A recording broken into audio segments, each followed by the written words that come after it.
Welcome to Self, a podcast that highlights self-education through self-exploration, discovery, and expression. I'm your host, Courtney Brame, and today's actually release day of the podcast. I tried to record last night, but I didn't like how nasally I was, and I still am. And I kind of get this, just woke up kind of voice as well, but I slept really well. My nose isn't running, and I'm not sneezing from allergies. I went to Chicago for the weekend, and just even on the drive out there, I was like, achoo, achoo, achoo. And yeah, I'm back now, and I know I'm feeling way better. My eyes aren't all puffy and stuff. So I'm glad to be back and just getting ready to get all my stuff sold and up out of here so that I can head off to Portland. I had a few different podcast topics in my notes, one of which was about religion versus spirituality. Another one was in relation to should fantasy be brought into reality, or should it just stay as a fantasy? And then, of course, like my normal updates about things. So we'll see what gets covered. I had the wild, it's not wild, I gotta stop saying that.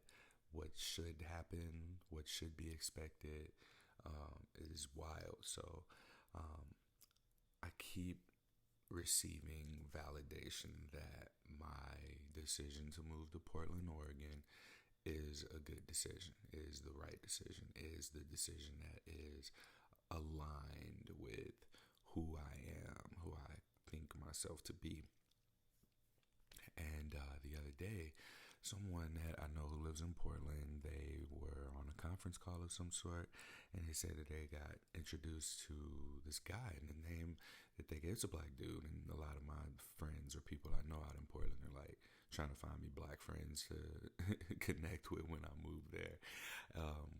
And one of the people, they were like, yeah, I had a Zoom call with this guy. He said he moved out here from Missouri. He has a very unique name, right? So she said his name, and I was like, I don't know a lot of people with that name. And for them to be from Missouri, it's weird that they didn't say from St. Louis. They just said from Missouri. So I asked, I was like, oh, is this the person? Because I'm pretty sure that that's my mom's best friend's son that like I grew up with up until like double digit age. I used to go over to his place and play video games with him all the time, like on Nintendo 64. That goes to show you how old I was. I remember my little sister almost got hit by a car chasing a ball over where they lived when she was probably under 6 years old. So if I'm 8 years, yep, she would have been about 3 years old. But yeah, I remember all of these things. So I looked him up on Facebook and sent him a message, and he didn't remember who I was. So I had to remind him about Star Fox 64 and Nintendo 64 and coming over there, and my mom being with his mom. And yeah, he remembered. And we caught up, and well, we didn't catch up. We're like in the process of messaging, but he let me know what brought him out there, and he was like, yeah, just came out here on a whim. COVID hit, was working from home somewhere else, and bam, here we are. So it was just real cool to see how that connection was made, because one, the person I know didn't have to say anything is one thing. The other thing is that it's cool to me. I can't talk about how they connected because he seemed real secretive about like what he's doing until it's a thing. So I want to be respectful of that. And that to me was just like, wow, somebody I grew up with from St. Louis moved out there. And people say there's not a lot of black people out there. There's not. I mean, even from when I was out there, the few that were out there, there was just kind of like these special moments of wanting to connect, because hey, we out here. It's a matter of connecting while we out here. So that that was cool to experience. So we're in contact and messaging, and he actually messaged me last night answering some questions while I was asleep. So I'll get back to that, and yeah, it looks like I got a childhood friend out there on the Pacific Northwest, which is real cool. All right, jumping into the religion versus spirituality thing. Well, this isn't really like an against type of explanation at all. In summary, what I came up with in speaking to someone who has herpes and is super, super, super religious, like to the point of saying, as their explanation for something, that it's in the Bible. That was annoying, but in the conversation that she and I had, I could tell that light bulbs were going off in her head. So she just wanted to meet because she said she felt compelled by the Lord to reach out to me and that we'd work together in some capacity and do something amazing. So I invited her over. I made tacos and we just talked. I got to hear her out about her idea, and it's really awesome because one of my past partners, they also want to evolve Christianity. Um, but she wanted to evolve it. The person I most recently talked to, like, wants to uplift the volume of it as is. And biggest difference that I see between religion and spirituality is that religion holds on to tradition, whereas spirituality is about presence. So when we look at religion contextually, people who do it all by the books 100% of the time are more so stuck in the past and on the way things used to be. When we look at, perfect example, I wish I would have talked to her about this, but she said homosexuality is a sin and she sees all sin as equal. And one of the things that I challenged her on about this was, all right, well, lying is a sin.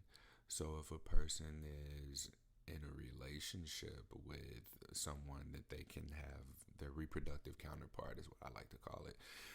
If they're in a relationship with someone and they have a family and they're going through life every day lying to themselves about who they are, is that just as big of a sin? All of the resentment that's being built, all of the hatred, all the rage, all the frustration, and then that potentially being taken out on the family, on the kids, is that the same as just living your life in your truth as who you are? You could see her head kind of explode a little bit. But she also said that that was something that happened with a relative of hers. So it's like, okay, so you have this type of experience. But I'm drifting. Damn, I hate when I do that. But it's interesting to see where when two people clearly aren't on the same page about something, but are able to have like a practical discussion in front of one another. Like, come into my home, have dinner with me, and let's speak. Let's just speak. To have gotten her perspective on, regardless of it just being in the Bible, like that's where she stands. And in engaging with her, I was able to make note of the fact that, I don't want to call people who are religious lazy. I don't want that to be how this next thing that I say comes across. So please, please, please, please understand what I mean by this, and I'll try to explain it. In religion, values have been created for you. As long as you live by this system, you have no reason to take responsibility for anything, regardless how out of context things may be. For example, homosexuality being a sin in the Bible, right? I believe that contextually, if homosexuality were a sin, then perhaps that at that point in time would have served a purpose, right? So, if all these years ago, the earth was not near as populated as it was, if you aren't reproducing, then you aren't having children. So perhaps this sin was implanted and upheld for the sake of survival at that point in time, right? Now here we are at a place in time, in a point in time today being 2021, where we are borderline overpopulated, depending on who you talk to, right?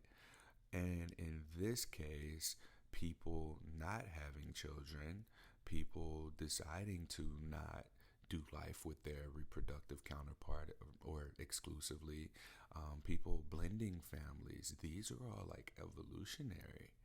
And even with, I don't remember what it says in the Holy Bible about when you're a widow or if your spouse dies. I don't know if there's anything about if your spouse leaves, but we find ourselves in contextually situations that cannot be upheld in a traditional sense. We can't call homosexuality a sin or an illness, and I even pulled that up. Like I googled it in front of her, and this religion institute of whatever said homosexuality is not a sin, homosexuality is not a sickness. And when I said that to her, you know what her response was? Well, it's in the Bible. And that's when it hit me. That was when it really hit me that people who defer to the Bible have no need to go off and take responsibility for their actions, their creation of their values, um, and take responsibility for when things don't go right. Like for me, I grew up in church or around church goers, and there was just too much inconsistency for me. Like my dad instilled this inconsistency radar trigger, whatever you want to call it, within me, and there was just too much of that in the church between, you know, caring so much about how people perceive you based on your physical appearance. Oh, you dress so nice. Oh, you so and so's grandson, or you some kin of so and so. And the Sundays, oh my God, my whole Sundays would just be eaten up from 7 a.m. to like 4 p.m. And when that happened too many times, I was like, yo, I can't do this. I remember at 13, I had to have the hardest conversation that I ever wanted to have. And I had to tell my granddad, hey, I don't want to go to church with you no more. And he was a little heartbroken by it, but me doing that was probably one of the better decisions I've ever made, because I'm supposed to live and uphold these values that aren't being upheld by the community. And when you sin, confess. I truly believe that when you do these confessional things, like people get off to the stories that you tell. So it's not, you're not confessing, oh, this could be the intention. The intention could be to just share. But I think that the intention behind it is more so like, let me rephrase that. The intention has the potential of just being something that whoever it is on the other side of that wall listening to you is getting off to, because they ain't supposed to do it. So they're absorbing and absolving you of your sin by getting off to it. Because even like when people tell me some stories, I'd be like, damn, that's hot. Some stuff that people be telling me and the overshares, it's good. It's some good stuff. But if I was a preacher, I wouldn't be able to hear that. Like if I had to stick to these values and this code, like I couldn't. I just couldn't. Yeah. But again, spirituality. Spirituality is about presence. It's about now. It's about letting go of the past. It's about letting go of the future, the not now. And in my experience, when you prioritize the present, you're going to deviate from the present. You're going to find your awareness in the future. You're going to find your awareness in the past. But it's about alignment. The alignment of your identity, your being, where your behaviors and beliefs overlap. We talked about that before. when you are in the present, tradition becomes contextual. Everything is in the present. Whereas in religion, when we look at the tradition of those values of how to live, the Ten Commandments, thou shalt not like your neighbor's wife. Okay, now, okay, you might have two wives over there. You might have two husbands over there. You might have four couples that are all married living over there. You might have a cuckold situation where they're seeking a bull and it's all consensual. Like I'm curious to know how much in the Bible there is about consent. And I mean, the only thing that we get about sex is what, be fruitful and multiply. And I guess I can see how that directly goes against homosexuality, because in same sex relationships, typically people can't bear children in those types of relationship dynamics, right? So, contextually, at that point in time where reproducing like mad was a good thing and meant survival, it doesn't mean that anymore. Now, reproducing is a threat to survival, it's a threat to resources. So like what do you say to that? Like, and then it ties into evolution. So if we're evolving and we've evolved, why hasn't the word evolved? And that's kind of where I thought that she was going when she came over and talked about like us working together and her wanting to draw in more people to Christianity because she has someone who has herpes. She sinned, right? She had premarital sex, has premarital sex.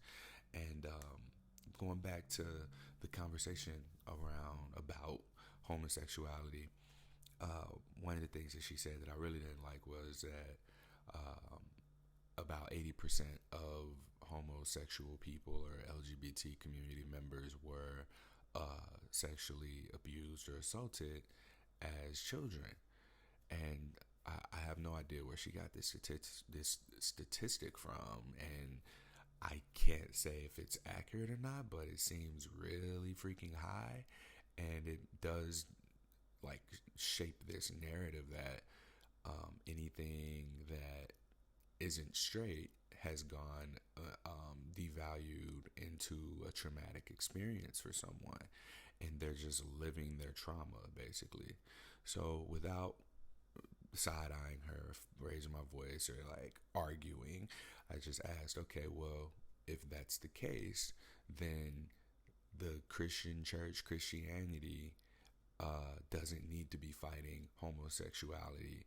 They need to be fighting sexual abuse. They need to be fighting that kind of thing. And the only way to do that is to talk about sex and talk about this inclusive sex ed. And you have to evolve in the sense of, we don't talk about sex. You have to go away from that. You have to get away from we don't talk about sex, and you have to go into consent, boundaries, mental health, honoring a yes, honoring a no, identifying abuse, being able to ask for support in the event that things aren't going your way. All of the stuff that's discussed in BDSM without even having to mention the word sex. And I said this to her, and she's like, BDSM? Like, what does BDSM have to do with this conversation? And so I elaborated a little bit, and I gave her more detail on what I just shared about how BDSM isn't sex, or isn't always sex. It can be sex, but it's more not sex than it is sex. And so just flat out asked, I was like, all right, well, you like your ass slapped? All right, well, you might be kinky. Some people find healing in that, whether you be on the receiving end or the giving end. And you can see like the wheels turning in their head again. It's really cool when you get to just challenge a person's thought process and also see their wheels turning. Not that I do enjoy a good mind fuck. Actually, I do. And it's about power. Power for me is amazing. But I try to be as transparent as I can be, so that people who are playing the power game with me, partners, are aware that we're playing the power game, because that excites me. That gets me going.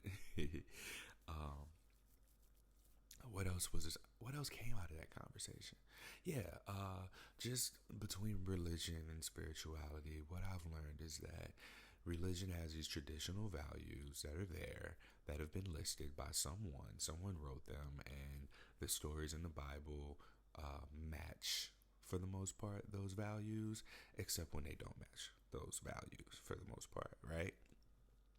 And then when we look at spirituality, it's about the self, it's about you, it's about presence, it's about identifying what is in alignment for you as the participant in the religion or in the spirituality game, for you who's participating in the present.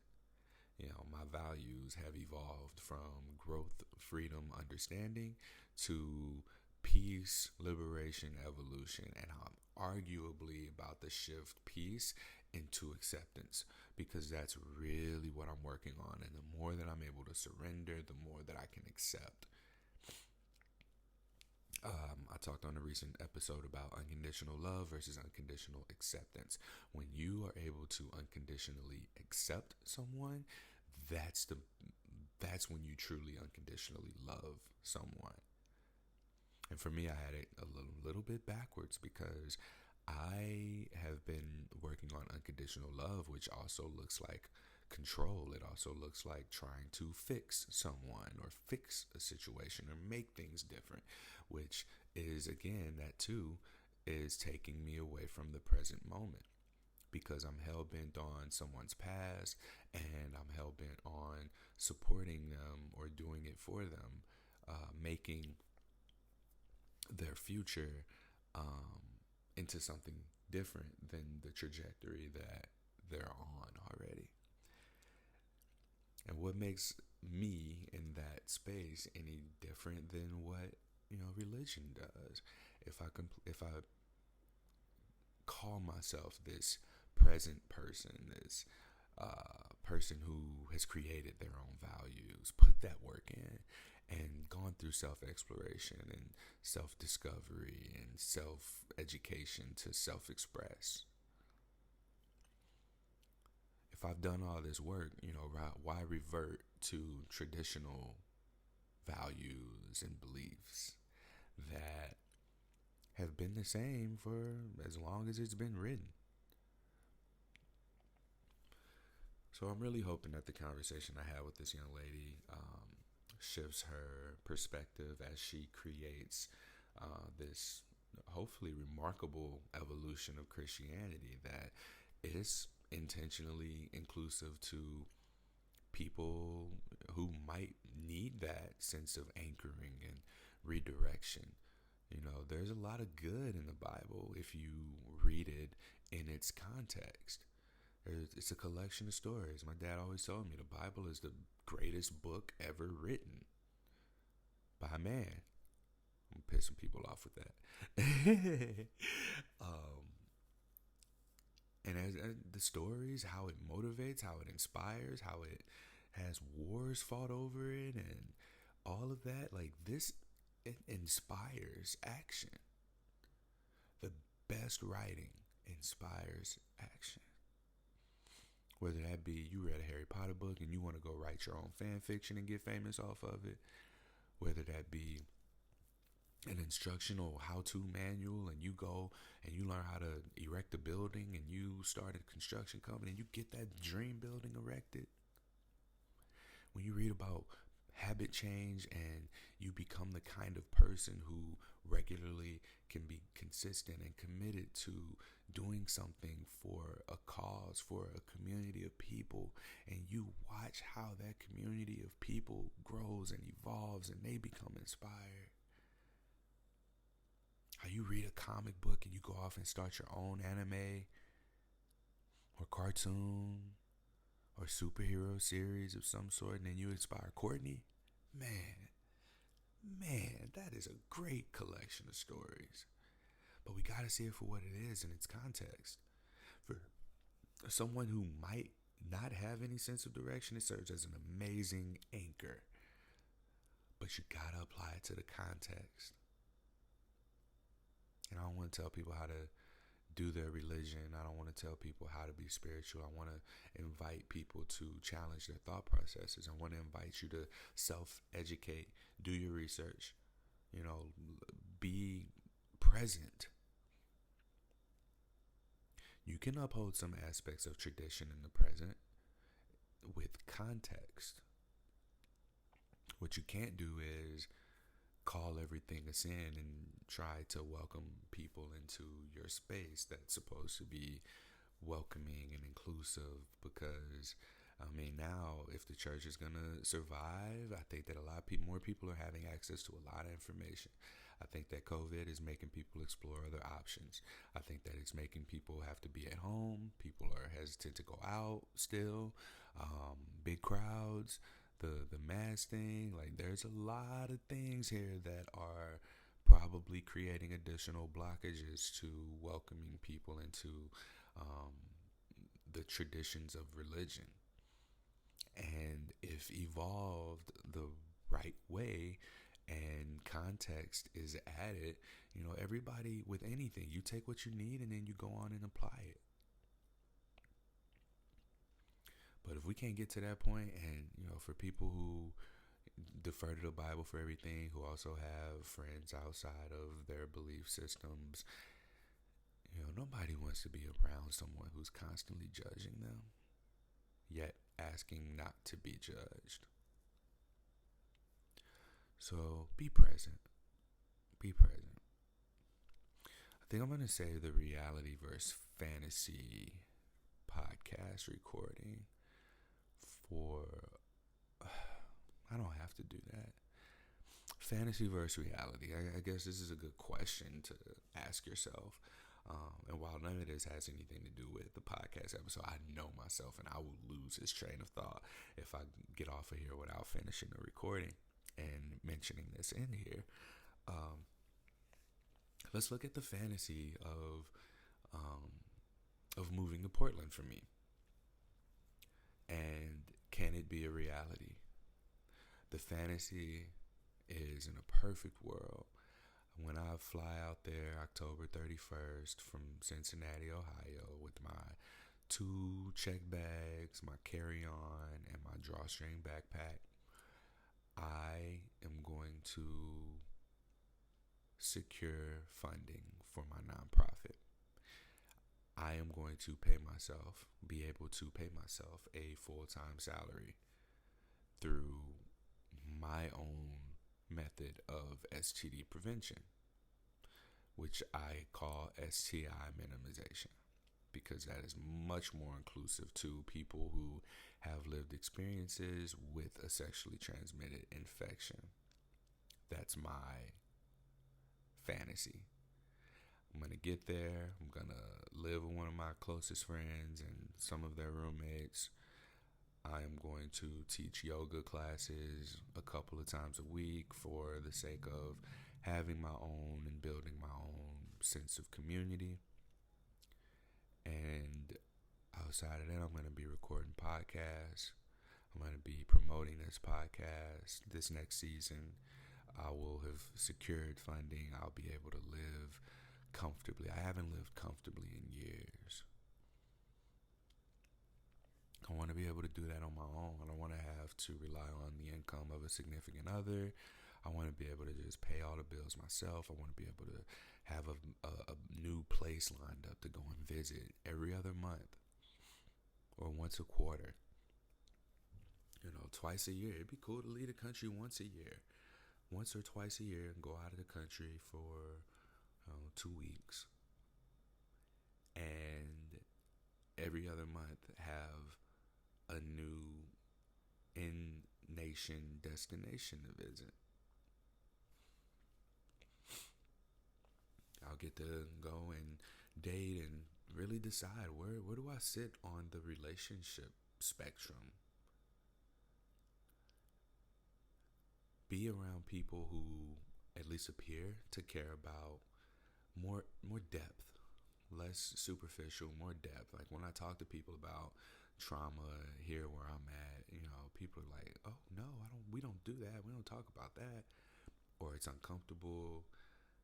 But like, I want to be in a place where like that's the norm, and the superficial stuff just kind of like falls to the wayside. I want to be around people who challenge each other, support each other, and celebrate each other. I want to be in a sex positive environment. I want to, go into sex clubs to be a normal thing, and for people not to look at me weird when I'm like, yeah, let's go to a sex club.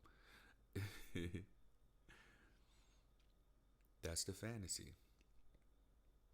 The reality could be that when I go out there, my living situation isn't squared away like I think it is. I might not be able to get approved to live in a place because I don't have proof of income, because I've been self-employed for 4.5 years, and the IRS just has to believe me when I say, hey, this is how much money I made. I could go down there and get no chicks. I had to say chicks because I don't want to sound too laid back about this, but not get no matches on dating sites. I could get no funding. I could not even get a job at a yoga studio. And this isn't this isn't me being negative. This is me being realistic. That sometimes things don't go the way that we want them to. But I also want to say that there are no wrong decisions. There are decisions. We make them, and then we make them right. And that's the plan. Like, everything to this point has, again, I've set the goal, and my external circumstances, I've used them as opportunities to support my goal. And I'm going to continue doing that. So the fantasy of Portland and the reality that I bring into existence through my just moving, me being in alignment and listening to myself, upholding my values, my beliefs, and applying them to my behaviors. Like, this is where I am. This is me being. This is who I am. And now, taking it out there, I think that the fantasy reality overlap is gonna be my narrative, my presence. So I'm ready for that. I leave in what's today? Today is let me see. Dang. Yeah, today's Tuesday, September 28th. Yeah, it's my last. Let me see. I got the what are the days? Anyway, I got 1, 2, 3, 4 more Sundays here in Missouri. So what's it? I think I got 5 more weeks to Portland. And yeah, we're gonna really see what I'm made of, because I've moved before out of the state. And the last time that I moved out of state, it wasn't with the same intention that I have now. Like, I'm investing in myself. At that point in time, I was investing in somebody else. I can full-heartedly say that first girl who accepted me for my herpes diagnosis got me to pack up and move to Houston. Lots and lots of good came out of that. The intention behind it in the beginning, it was a decision. It wasn't the best decision, but I made it, and I made it right. I made it the best decision for me. And now this time I'm going to it wholeheartedly. This is my decision. Ain't no influences of significant other, or I'm not running away from anything.